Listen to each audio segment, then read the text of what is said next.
Right now on IUSTV News, IU police are investigating 2 frat houses for hazing incidents that sent multiple students to the hospital, which fraternities are involved, and what we know so far.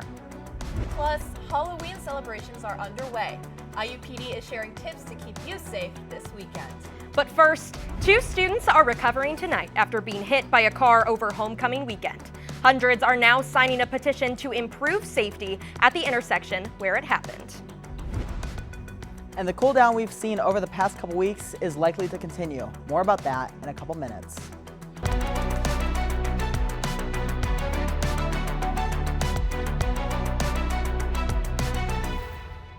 There's a petition circulating campus tonight after 2 IU students were hit by a car over homecoming weekend. Thanks for joining us. I'm Allison Duckworth. And I'm Mara Nicholson. IUPD says the incident happened around 12:30 a.m. on the intersection of 17th and Eagleson Avenue. The driver, also an IU student, stayed at the scene and cooperated. Since then, more than 7,600 people have signed a petition to improve safety at that intersection. Our Elena Prinsinski has more on the story. 2 students were hit by a car last Saturday at this intersection on Greek Row. On October 18th, around midnight, IUPD responded to pedestrians with injuries here on Eagleson Avenue and East 17th Street. Both students went to the hospital for treatment and the investigation is still ongoing. This is not the first accident at this intersection. Just last year, 4 people were hit by a car here, 2 of them IU students. Students started a petition to improve the safety at this crosswalk, pushing for a well-lit environment and clear traffic control measures such as a stoplight or stop sign. Hank told us what options the city is considering. If it is something like, say, a pedestrian median island, that could be within maybe a couple of years or so. If it's something bigger, like say a roundabout, that will be years and years down the line. Police say drivers and pedestrians have an equal responsibility to keep the roads safe. Make eye contact with drivers before you're crossing the road. Use crosswalks where there are signals available. If it is at night, make sure to wear some bright clothing or reflective clothing so that drivers can see you in the roadway. For drivers, especially on campus, slow down. It only takes a split second if you take your eyes off the roadway for something really tragic to happen. The student petition takes a step towards safety as citizens wait for the city to execute short and long-term changes. That's a movement, and that's what needs to happen to create change, not just for this one specific location, but for our entire community. For IUSTV News, I'm Elena Prinsinski. The vice president of harm reduction at Zeta Tau Alpha organized the petition but declined to comment. Just days apart, Phi Kappa Psi and Alpha Epsilon Pi were both placed on cease and desist for hazing. Phi Kappa Psi sent at least 2 students to the hospital. Police say the incident happened between October 15th and 16th. IUPD has opened a criminal investigation but won't release any more details. Alpha Epsilon Pi sent at least 3 students to the hospital in multiple hazing incidents. Police say these incidents happened between September 20th and October 12th. Neither fraternity can host or attend events while these investigations continue. Bloomington is holding off on plans to create a new stadium district near IU's Memorial Stadium. The proposed neighborhood would stretch from the 45-46 bypass to 17th Street, a move city leaders say could boost tourism and economic growth on the city's north side. But council members say they still have questions about where the district's boundary should fall. The city is set to revisit the proposal and possibly take a final vote at its next meeting on November 5th. All right, let's get a check of the weather. Now, it looks super gloomy outside. I really don't want to be walking to class in this weather anytime soon. I agree. Walking to class these days have definitely been a little dreary outside. Graham, what's the weather going to look like this week? Gonna have to disappoint you guys for the next couple of days. We'll start by looking at what we're seeing right now. Okay, so you're gonna head over to the west side of the kind of the southern part of the state. You're gonna see it's kind of those mid 50s, but you get over here to the east, you're gonna see kind of the high 50s over there. But overall, kind of those mid to high 50s, same kind of spot. Let's look at overnight. You're gonna be lower 50s, and the rain's gonna start right around 9-ish. You're gonna see getting some rain, and that's probably gonna continue all throughout the night. There might be a stop around like 2, but it's gonna start right again around 3. So morning dog walk is not advisable. I would say avoid that. It is not going to be a good time, neither for you or your dog. I think it's not a good idea. But let's take a look at what we're going to see coming up soon. Like I said, we're going to have some rainy days, probably a couple more coming later. But we are going to see temperatures kind of consistent. They're going to be kind of evening out. But then we're going to see a cloudy weekend as well. I'll be talking more about that later in the show. But that's all I got for now. I'm going to send it to you guys at the desk. All right, thanks, Graham. We'll check back in with you a little bit later. Active military students all over the nation are being forced to drop classes after the government shutdown. These students depend on military scholarships to cover tuition and extra payments from attending drills to pay bills. Since the shutdown, students like Ariel Mills have had to readjust their schedules and drop courses to afford staying in school. And then I got an email, I think a couple days ago, saying that they deleted the funding. So I have to drop the class. Mills said she and others in the Guard hope funding will be restored so they can get back to school without fear of falling behind. As the government shutdown continues, you can follow the latest updates on our website. And for more contact, visit us on Instagram at IUSTV News for daily coverage. Halloween is just days away, starting a busy party weekend here on campus. Still ahead, the tips IUPD is sharing to keep you and others safe this Halloween weekend. And later, Tucker Carlson is making headlines after his visit to campus last week. We spoke with supporters and critics. Plus, a new business is bringing cooking, wine classes, and private events to the square. We have a first look inside.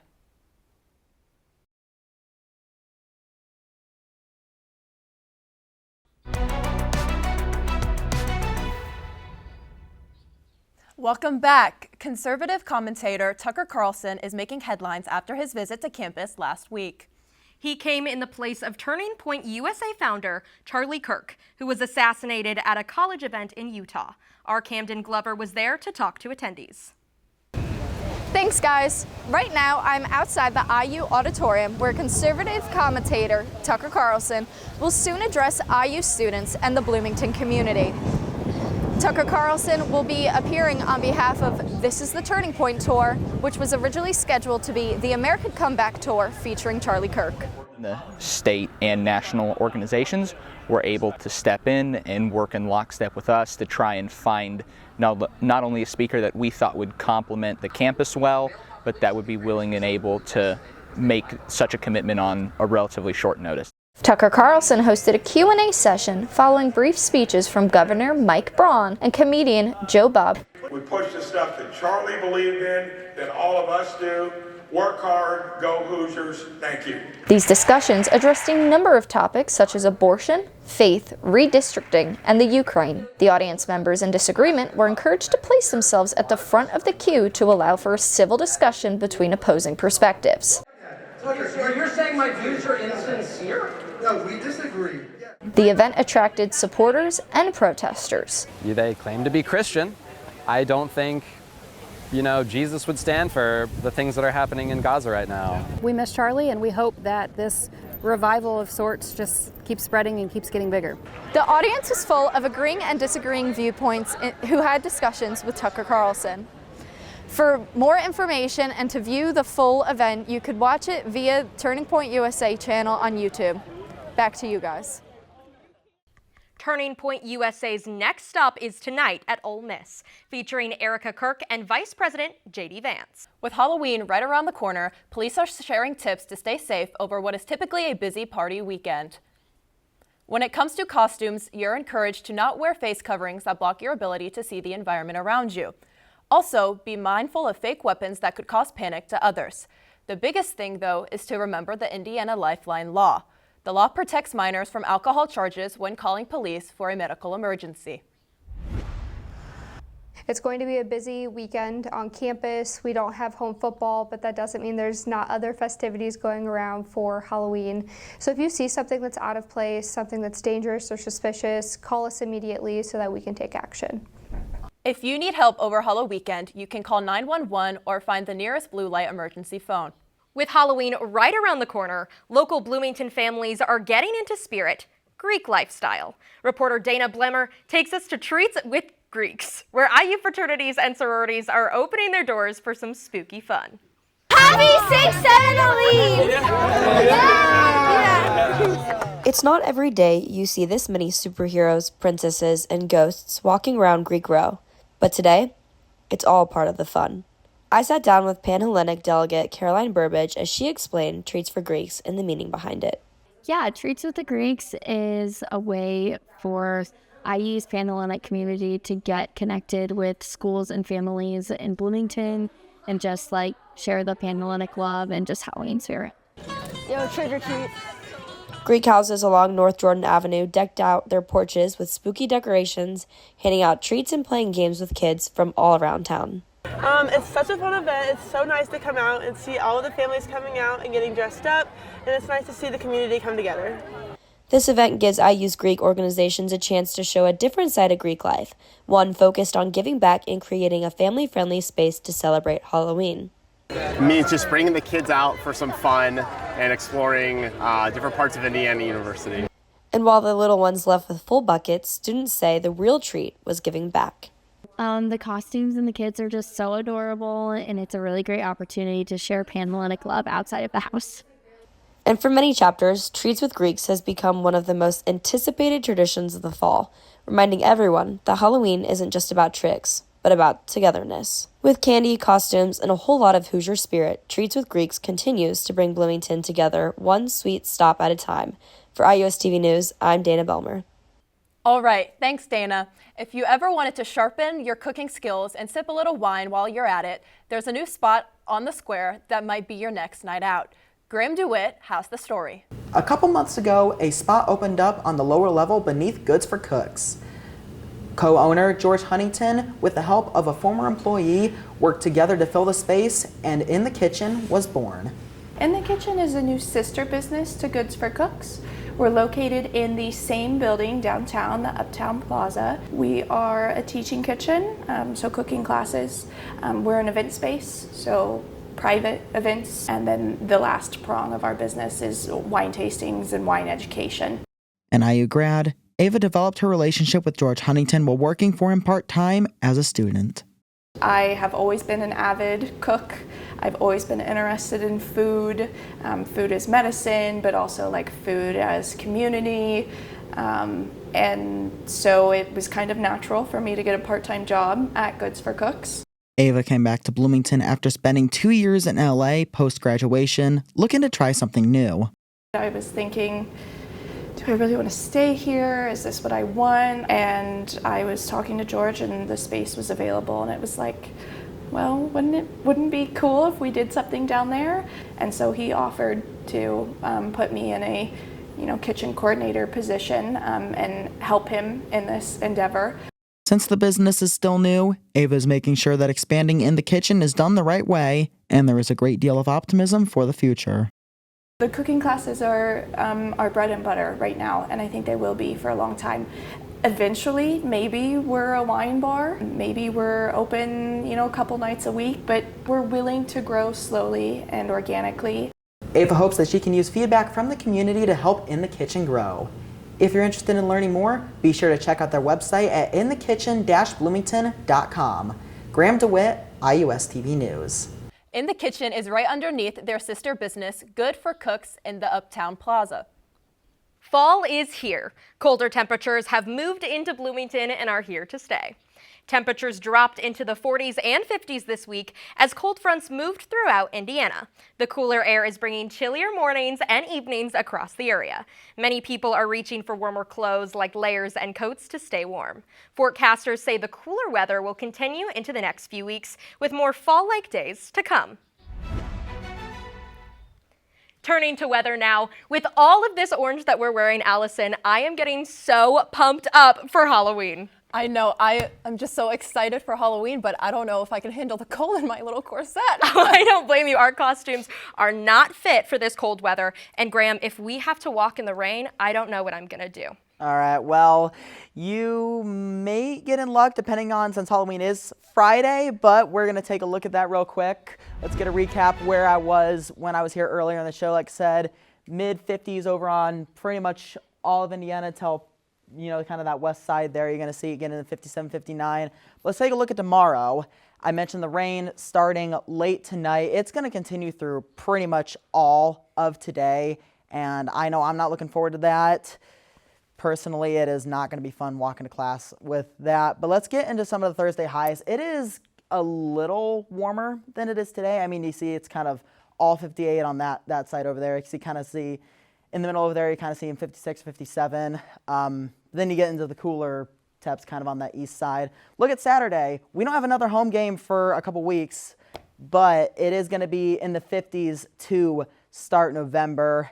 And it's going to have that pretty rapid cold decrease when you get to from 4 to 8. So if you're going out on that weekend, definitely take some layers. You are going to want to be prepared for that. But as we get to this 7-day forecast here, let's take a look once again. It's going to be raining from late tonight all the way to early in the day Thursday. Going to be 50s throughout. It's going to finally start to see some sun over the weekend and finally get a full sunny day next Monday. So you might want to be ready for Halloween, get some layers going. Of course, I'm a guy who does not switch out of shorts until it gets to 30 degrees, but... No, I am not with you there, but I will make sure to have a coat with me, walking around on Halloween weekend. Looks like it's not getting any warmer for us. Thanks, Graham. Next in sports. Indiana football is unstoppable this season with the 8-0 Hoosiers and the Indianapolis Colts, who hold the best record in NFL this season. Dana and Julian are in with the latest scores and highlights. Welcome back to IUSTV News. I'm Julian Zelensky. Joined in studio today with me is Dana Belmer. Dana, how are we doing today? I'm doing great. I don't know about yourself, but we have a lot of things to look forward to this weekend. I think we have some games to recap first, though. Listen, it's spooky season, but it's getting spooky on the field, too, and that's a good thing. Of course. All right, well, let's jump right into it. IU defeated UCLA in another conference matchup, 56-6 this past weekend. This is the third 8-0 start in program history, as well as a new record for a home game winning a streak of 14 games. IU's offense clicked across the board, outrunning UCLA 475 total yards to 201. Heisman contender Fernando Mendoza had yet another strong performance, completing 15 of 22 passes for 168 yards before leaving late in the third quarter. This performance keeps him at the top of the Heisman list for 3 weeks in a row, and get this, not only are fans calling him Heisman-doza, but they're also calling him NFL sensation Kirk Cousins 2.0. IU will travel to take Maryland on this Saturday at 3:30 p.m. If you've kept up with IU football, then you've probably heard a little circulation around IU having a cupcake schedule. But one thing I want to point out, Julian, is that these are comprehensive wins where offense, defense, and special teams are making statements on the field. As we get closer to the Big Ten championship, it'll be interesting to hear who's in the conversation, but I think IU has a pretty good chance. Turning your attention to IU basketball. IU played Baylor this past week at Gamebridge Fieldhouse for their second exhibition game of their season in front of 4,507 fans. This game boiled down to the last play with 10 seconds left. Take a look at this. Connor Wade drives it in, scoops it up, and gets fouled in one to end the game 76-74. IU did a good job keeping their composure start to finish, but I do believe there are some areas of improvement. First, with rebounding, Baylor dominated the floor with 44 boards while IU only had 25. And then with three-point shots, IU finished 6 of 24, shooting 25% compared to their last exhibition game where they put up 33 pointers, making 15 of them for a 50% shot completion. This inconsistency could hurt the Hoosiers down the road in tougher games. The question of success fans could expect throughout the season still hinders as fans gear up to watch IU compete in their first season game here in Assembly Hall on Wednesday, November 5th, taking on Alabama A&M at 8 p.m. But that's not all for basketball news, as the Monroe County History Center is celebrating one of Indiana's most iconic sports moments. A new exhibit honors the 1975 and 76 men's basketball team, the last undefeated national champions in NCAA history. The exhibit, opened earlier this month, displays rare photos, memorabilia, and stories from their legendary season. It highlights Coach Bob Knight's powerhouse squad that went 32-0. The display runs through the end of this year at the History Center on East 6th Street in Bloomington.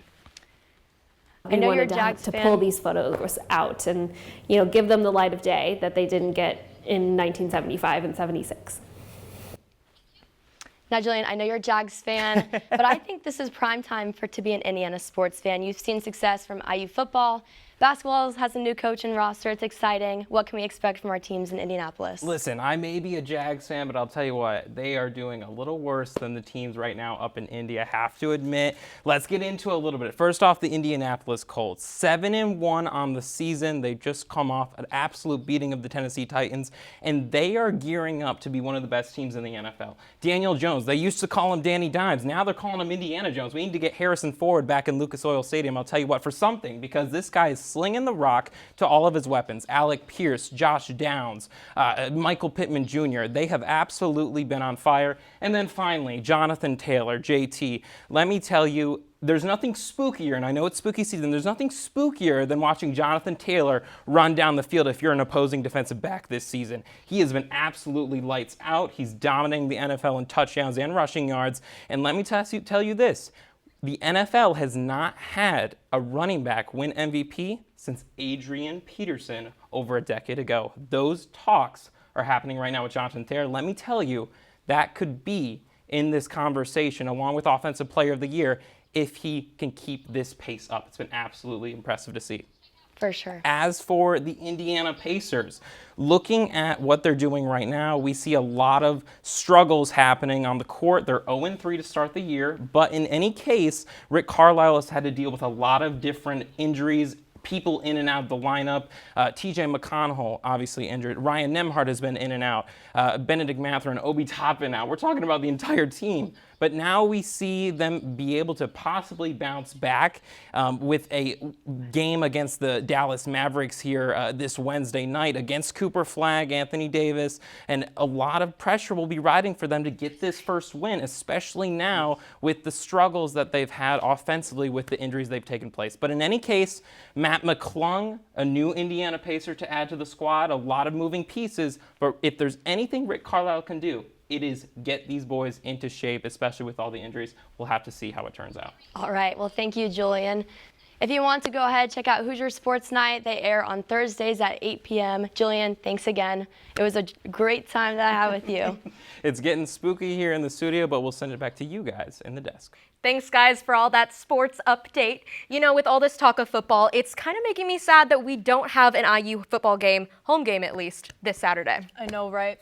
But at least we can have a Halloween to look forward to this weekend. Graham, how's the weather forecast looking for the rest of the week? All right. Well, as I mentioned, we're going to be getting some of that rain today, kind of later when we head out of the studio, and it's going to continue all throughout Wednesday, but it's going to dry up on Thursday just in time for Halloween on Friday. It's going to be very cloudy. You see partly cloudy skies Saturday, Sunday, finally going to be shining on Monday, and it's going to be all throughout the mid to pretty much all throughout the range on the 50s in terms of highs that we're going to be seeing this week. So overall, pretty cool weather, and of course we'll still be watching IU on the road. They're going to be taking on Maryland. We know they're going to absolutely crush Maryland in that game Saturday. I'm really sad. We only have one more home game left, and that's in a couple weeks against Wisconsin. Kind of stinks. But hey, me and a couple friends, we're going to the Purdue game on Black Friday, so that's going to be really fun. I know we're looking forward to that. Yeah, that sounds super exciting. I've heard that maybe the next home game is going to be a snow game, but we'll look forward to that when that week comes. Thank you, Graham, for the weather. And thank you for watching IUSTV News. For updates between newscasts, check out IUSTV.com. Be sure to follow us on Facebook, Instagram, and X. We're back here next week. See you then.